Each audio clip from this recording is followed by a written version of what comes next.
speaking of your favorite, we have Okay. upcoming a pretty interesting movie.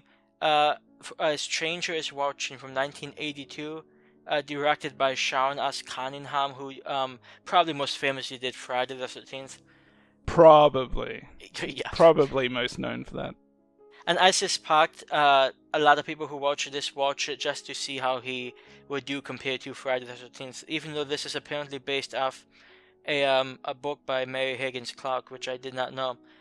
But there's a lot of things I didn't know about this movie, which primarily follows a kid, an 11-year-old girl, and some reporter woman being kidnapped by this guy who may not be the most mentally stable individual out there, and they're sort of locked down beneath a train area, and they have to deal with, well, being kidnapped and locked beneath a train area.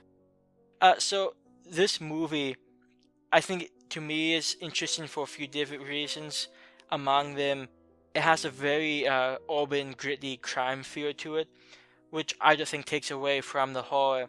But it's certainly, if you're coming in expecting a slash or anything like a Friday the 13th, you're going to be definitely disappointed. So I have a few things to say about this, but what was your take on this one? Yeah, I've never seen this one before, so first time watch for me. First things first, the title of the movie is kind of boring. It's just like, what are we gonna call this movie? It's got a stranger in it, and he's like watching someone. Yeah, it reminds me of, I think it was a movie in the late 70s that was just called He Knows You, or it's actually 1980, He Knows You're Alone, which is another, just a sort of generic, it doesn't do Is that much the for me. Tom Hanks movie? Or Yeah, something like that. yeah, I can't recall. But yeah, and well, look, title doesn't really matter, but just an observation. And just like Blood Harvest, like I'm really struggling on what to give this movie, because look, I had an okay time watching it, but it just felt like the movie was like failed escape after failed escape, and like it's just constantly the same thing for a big portion of the movie. Now, the beginning of the movie has its own separate scenes, and the end has its own separate scenes, but for the big middle chunk of the movie, it's just, she's acting nice to the guy that's kidnapped them until he goes away, then they're trying to escape, and then, it's the same thing, rinse and repeat. Yeah, like I said, look, I didn't have a bad time with it, I just felt like it was just too much of the same stuff going on for a big chunk of the movie, which I don't know if I would ever want to sit through again. There's just not enough going on in the actual movie for me to really say, ooh, I need to see that again. But it does bring to the forefront the interesting question of capital punishment. So, hey, if you want to think about that, this is a perfect movie for you. Yeah. Well, that makes me think of the ending, because it's got like this freeze frame ending. To be honest, I actually usually don't mind freeze frame endings, but I just like how at the end it's like, oh, and by the way, that guy getting the electric chair, he was given a pardon. Credits. Yeah, yeah, how that's like the only thing it mentions.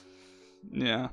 So I thought that was kind of silly, but at least, we got to see one nice knife throwing scene and Yeah, bit of actually, I think that knife throwing scene might have been one of the worst scenes, but just because it was so goofy.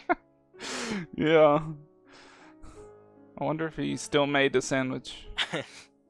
I did enjoy the setting for the movie, though, like the grimy underground train station area. I thought it was like appropriately gritty, and I brought out, I guess I would say, somewhat more authentic feel to it, because it really feels at times like almost like, oh, what's the movie called? The House at the Edge of the Park. It's somewhat just gritty crime movie.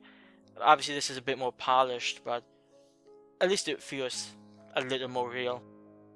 For reals. The speaking of real, the kill at the end I struggled to believe that she was able to get that all the way through.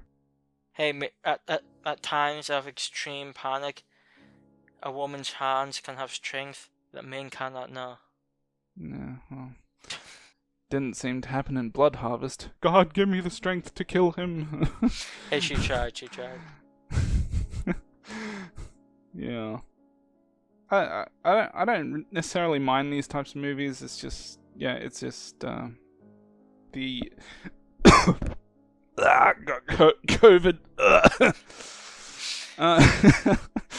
Sorry, COVID attack right there.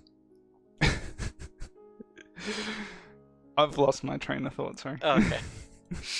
Well, I'll just say that having not known anything about this movie before watching it, I was expecting a more more traditional slasher type thing, mainly because I never actually read these movie descriptions before watching it. So, I wouldn't say happy, but I was so surprised by what the movie turned out being, and I do appreciate how I was trying to bring like a political message into things, and I don't know, I feel like I was trying to be a little more ambitious than maybe it should have been, and I can see why a lot of people may not be mentioning this movie nowadays. I thought it was pretty interesting to watch though, and it might be worth watching if you're into some early 80s movies such as these. I'm going to give this movie probably like a 7 out of 10 for now, and I might change it later. But it just seems around average. There's some things I liked, things I didn't like, and like I said, it might be worth watching. Yeah, I'm gonna go with a 6 for now.